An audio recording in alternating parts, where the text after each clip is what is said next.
एक ऐसे शख्स का भी जीवन दिखाएंगे जो कहने कोई पत्रकार है।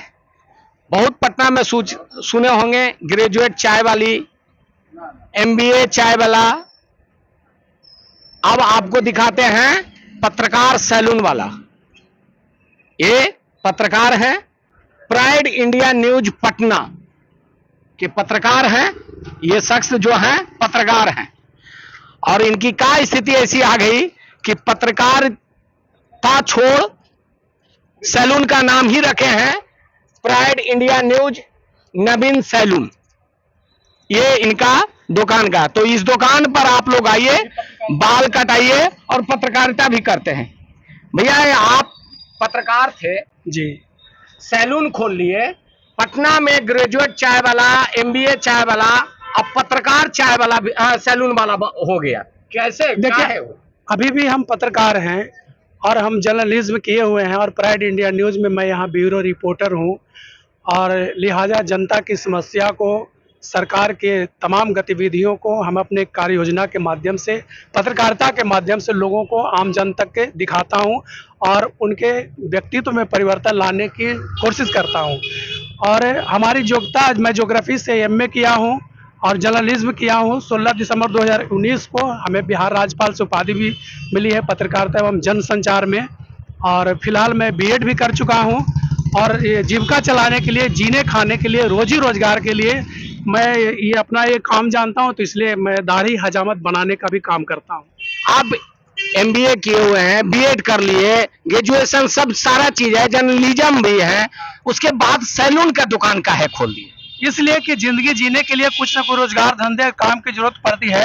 मैं आपको बता दूं कि मैं बिहार शिक्षा परियोजना से मास्टर ट्रेनर भी हूं और विद्यालय शिक्षा समिति के जो अध्यक्ष होते हैं, जो सचिव होते हैं, समुदाय प्रतिनिधि जो होते हैं, उनको गतिविधि कराने के लिए विद्यालय में सरकार की जितनी भी योजनाएं हैं उसको, शैक्षणिक गतिविधि को सफल रूप से संचालन करने के लिए हम उनको प्रशिक्षित करने का भी काम करते हैं।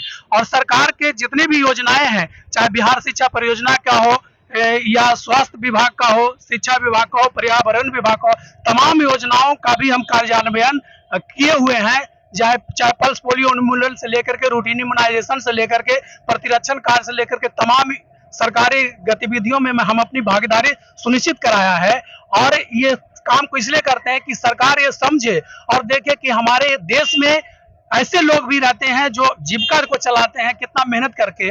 और थोड़े थोड़े से लेकर के हम छट जा रहे हैं, सीटेट का एग्जाम देते हैं या बीपीएससी का एग्जाम जो आता है, तो थोड़े थोड़े से लेकर छट जाते हैं, लेकिन फिर भी अपना काम जीविका चलाने के माध्यम से हम ये कर रहे हैं। कहीं ना कहीं बिहार में बेरोजगारी का ये अमार दिखने को मिल रहा है और बेरोजगारी का एक बड़ा तमाचा सरकार को आप दिखा रहे हैं कि जर्नलिज्म करके, बीएड करके, सारे चीज उपलब्धि होने के बाद भी आपको बिहार में नौकरी नहीं मिल रहा है और अपना जीवन यापन करने के लिए एक छोटा सा सैलून खोलकर अपने परिवार को भरण पोषण कर रहे हैं। जी जी, तो देखिए इसमें कोई हर्ज की बात नहीं है अगर हम इस काम को जानते हैं। हम अपने इस आपके चैनल के माध्यम से हम ये बताना भी चाहेंगे अपने देश के नौजवानों को कि अगर कहीं ना कहीं आप जिस काम को करते हैं उस काम को बेहतर करने की कोशिश कीजिए, आपका जीवन में सफलता मिल जाएगी या आप अपनी पहचान बना लीजिएगा।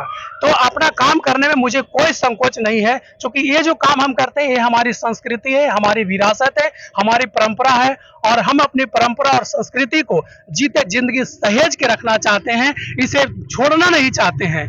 और सरकारी तौर पर, आधिकारिक तौर पर जो बातें सामने निकल करके आती है, हम एक प्रशासन से और सरकार से भी निवेदन करेंगे कि हम जैसे लोगों को सरकार रोजगार मुहैया कराए, नौकरी दे कि इतने पढ़े लिखे लोग जो ग्रेजुएट हैं, जो एमएससी किए हुए हैं, बीएससी किए हुए हैं, जर्नलिज्म किए हुए हैं, तो पत्रकारिता के क्षेत्र में भी अगर हम काम करते हैं तो पत्रकारों को भी सुरक्षा मानकों के ध्यान में रखते हुए उनको भी सुरक्षा व्यवस्था भी मुहैया कराए, उनको भी कुछ वेतन मान दे, उसको भी कुछ मानदेय सरकार है जो देने का भी काम करे। इसलिए कि हम लोग माइक लेकर के निकल जाते हैं और ऐसे बड़े बड़े मंत्री, मुख्यमंत्री के अन्य कार्यक्रमों में मैं अपनी भागीदारी सुनिश्चित कराता हूं और जाता हूं। हमारा चैनल आप देखिएगा तो हम सिर्फ भागते रहते हैं और हमको मिलता कुछ नहीं है। हम सिर्फ रिपोर्टिंग करते हैं, मिलता कुछ नहीं है, सिर्फ अपनी पहचान बनाने के लिए कि हम एक जर्नलिस्ट में हैं, हम एक पत्रकार हैं। तो भाई मेरा कार्य और दायित्व है कि अपने कार्य योजना के माध्यम से देश और समाज के नागरिकों को उसके कर्तव्य बोध का पालन करा दें, यही हमारा उद्देश्य रहता है। तो ये थे प्राइड न्यूज के संपादक जो नवीन कुमार, जो एक नौजवानों को तमाचा था कि अपने हुनर को छोटा या बड़ा नहीं समझे। हुनर हुनर होता है। अगर आप में काबिलियत है तो आप लज्जित ना हो, कहीं भी आप खोलकर बिजनेस अपना यापन करते हैं। ये पत्रकार भी हैं और बीएड भी किए हुए हैं और जर्नलिज्म भी हैं, पत्रकारिता भी करते हैं और अपना एक परिवार को छोटा मोटा बिजनेस कर सैलून चलाकर जीवन यापन करने के लिए नवीन कुमार पटना के हनुमान नगर योगीपुर पंप हाउस के नजदीक है। अगर आप लोग हमारी वीडियो को देख रहे हैं तो आप यहां आए और ऐसे ऐसे पत्रकार बंधुओं को सपोर्ट करें और सपोर्ट कर इनके हौसले को बुलंद करें। मैं धीरज कुमार, आप तक सचिन।